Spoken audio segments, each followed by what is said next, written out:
On this episode of China Uncensored, the China-UK relationship has gone nuclear. Hi, welcome to China Uncensored. I'm your host, Chris Chappell.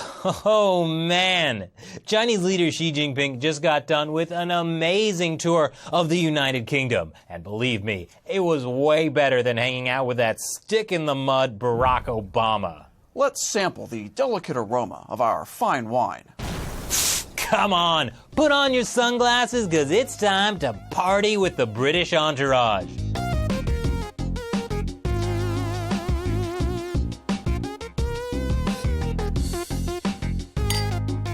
And then head to the pub to pound back a few brews with the Prime Minister. Yes, the old world knows how to throw an old school party. And like Chinese media said, it was a redder than red carpet welcome. And to celebrate Great Britain's new so-called golden era of relations with China, what better way than to ride with the Queen in her golden carriage? The Queen even gave Xi a tour of her personal collection of Chinese treasures. Hello! How do you enjoy all the beautiful things we stole from your country? Sorry about the Opium Wars. Anyway, the message was clear.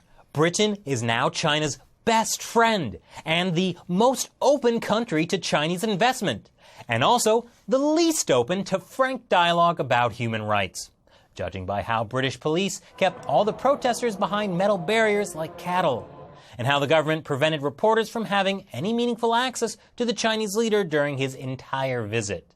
And probably all of Britain's self-restraint, shall we say, impressed Xi Jinping, because he signed an extra $16 billion in trade deals compared to what was originally planned. Oh man, Li Ka-ching!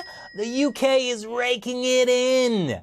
This worked out way better than the time in 2012 when David Cameron met with the Dalai Lama and China was all pissy. I mean, what can the Dalai Lama do for you? Inner peace? Yeah, whatever. And Cameron made a very good point.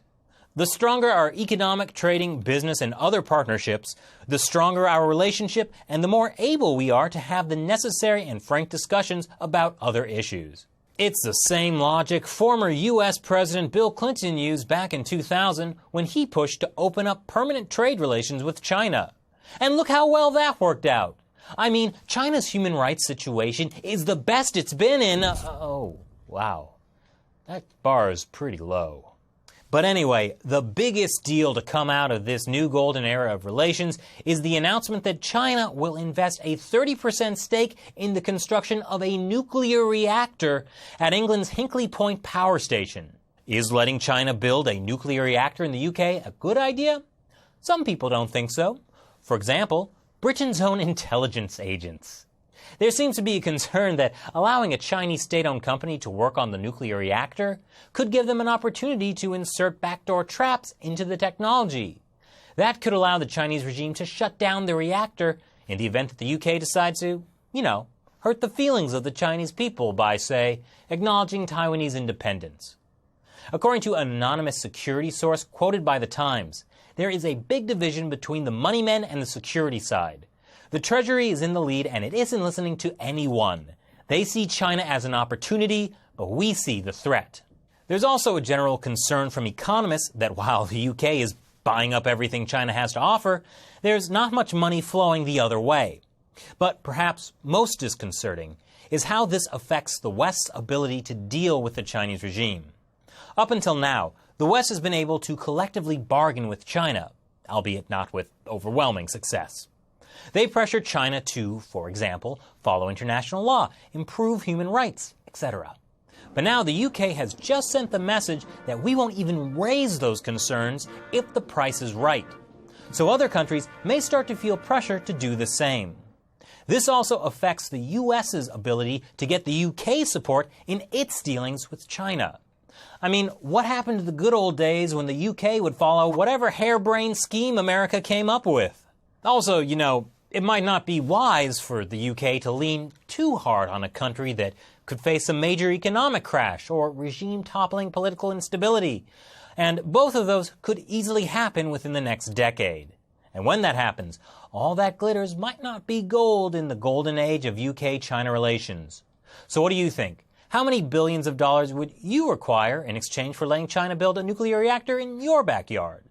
Leave your comments below, and if you like this episode, please consider taking a moment to contribute to the China Uncensored Patreon campaign.